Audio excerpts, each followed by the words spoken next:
Hello everybody, it is me, DJ Thomas, not that one guy here. I changed it one last time. I swear this will most likely be the last time. If you wonder why it's DJ Thomas, Dylan James Thomas. Alright. Now, as I said, a series is coming in my last video. I'm doing a review of a series of unfortunate events. Season 1, I just finished. Season 3, day of recording. So I cannot wait to get on to the video. So I'm going to do the same formula that I did with my other reviews. So I'm going to start off with the good. The good is Olaf is more hateable. That might not sound good, but he's the bad guy. He's not supposed to be likable. In the later seasons, yes, he becomes more likable.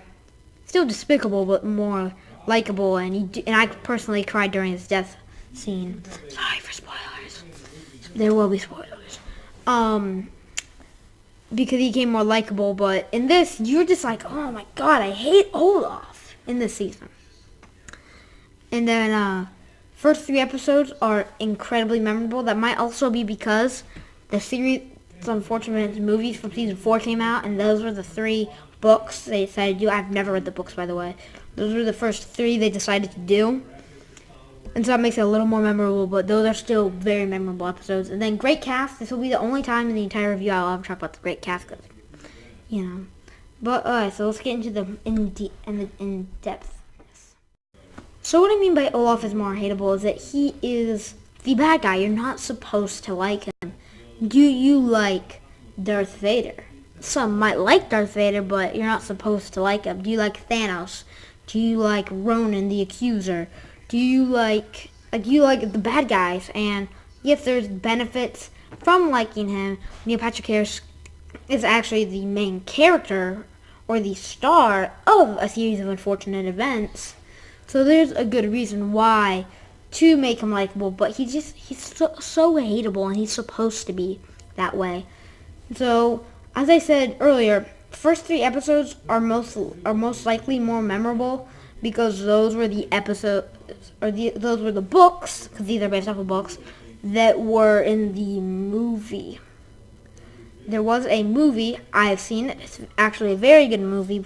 They changed a lot in the movie, but that's why they're very memorable. The Bad Beginning, Reptile Room, and The Wide Window. Those are very memorable episodes, and that might also be because I cannot tell you the names of all the episodes in season 3. I only know one, that's the end. I can name the 4 episodes. Bad Beginning, Reptile Room, Wide Window, Miserable Mill. But those 3 episodes, like, the characters in it are just very likable. Even if you don't like Aunt Josephine, like, she was still fun to be around. So yeah, and now, great cast. I know some people don't like Lemony Snicket or Patrick Wahlberg as Lemony Snicket. They say he comes in too much. I personally like him. That's one of my favorite things about the show. And Neil Patrick Harris is incredible. I know my sister watched and she said their acting's bad. It's not, in my opinion. I don't think it's horrible. It can be spotty at times, yes, but that same goes for the movie. The season 1 baby is not, or Sunny, the girl who plays Sunny. I prefer her in the later seasons, but you know, she's still good. Still like her. So yeah, now time to go on to the bad. So I only have 2 bads. What a surprise!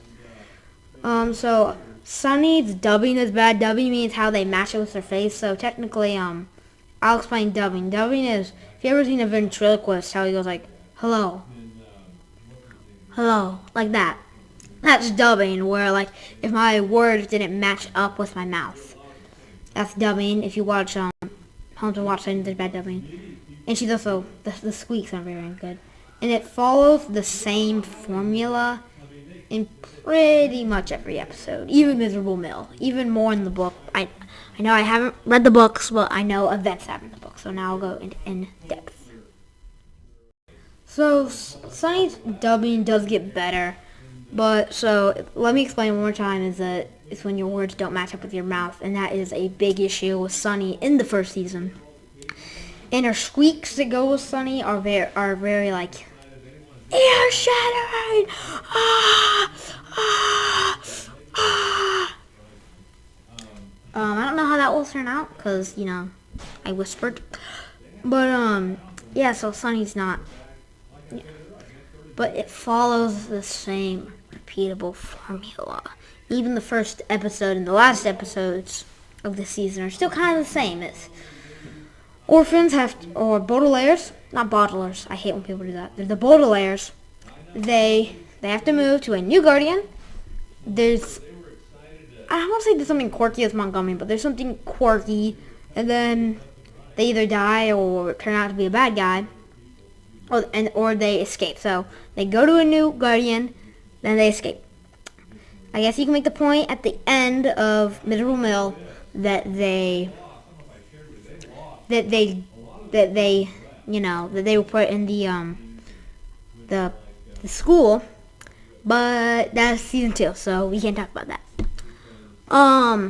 So yeah, it's a repeatable formula, and yeah, like truly, if you have to admit, the best episode that follows that formula in season 1, in my opinion, is the Reptile Room. That's a great episode, but it's just a repeatable formula that just keeps on going, and I know some people like it and other people don't. I'm not saying I don't like it, but it's repeating the same thing. So I'm going to go into the kind of the meh or the okay aspects of season 1. Okay, so I'm going to my okay, and the last 2 episodes, the Miserable Mill episodes, are not on par with the other episodes. I'm not saying they're bad, but they're just not on par as Bad Beginning,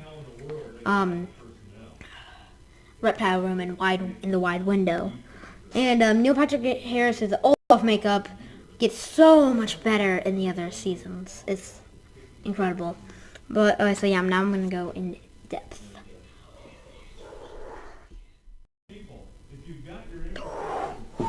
Okay, so the Miserable Mill, I don't say they're boring episodes, but they're just kind of like whenever I feel like they're just kind of that dark and grisly. I know the show is dark and grisly, but it's just kind of, I feel like there's no big action scenes. But like it doesn't have to be actiony in the show, but I just feel like there wasn't even the last segment could have been so much better in my opinion.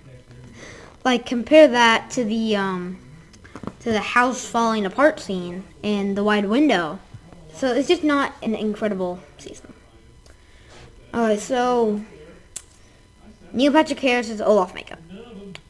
Not great. It's like you can tell it's Neil Patrick Harris. I didn't know he was Olaf until a little bit because I wasn't paying attention to the credits, but it's obvious. Like compared to Jim Carrey's in the movie, it's obvious, and compared to later seasons, it's hard to tell. And I watched one guy, he said it perfectly. He looks more like the BFG, and he ends up looking more like Olaf later in the show, but it was just not incredible. It was okay, just like the Miserable Mill, just okay. Not great, not bad, good.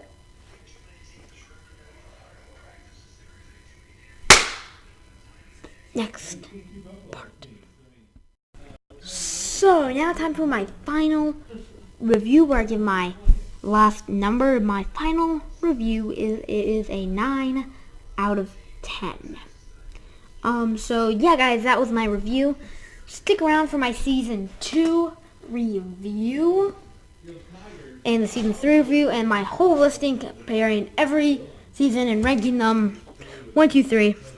So if you guys enjoyed, make sure to subscribe to DJ Thomas. Not DJ, not wacka. That's why I spaced it out. But hopefully you guys enjoyed. If you did, punch that like button in the face and kick the subscribe button across the mouth. And I will see all you guys later. Peace.